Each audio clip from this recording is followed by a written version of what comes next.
লিফটের সামনে দাঁড়িয়ে আছি, লিফট আসবে, দুইটা তিনটা লিফট, খুব বড় যে হোটেল ছিল নর্থ। তো লিফটের সামনে দাঁড়িয়ে আছি, লিফটের জন্য অপেক্ষা করছি, আমার পাশে এসে আরেকটি লোক দাঁড়ালো।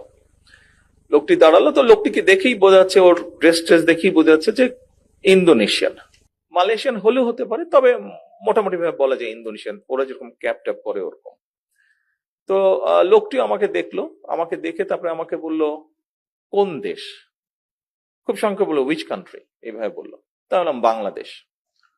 লোকটা 2 সেকেন্ডের মধ্যে আমাকে বললো ও বাংলাদেশ জিনিসটা রেকগনাইজ ওভাবে করলো না, কিন্তু ওর সাথে সাথে বললো ও জিয়াউর রহমান।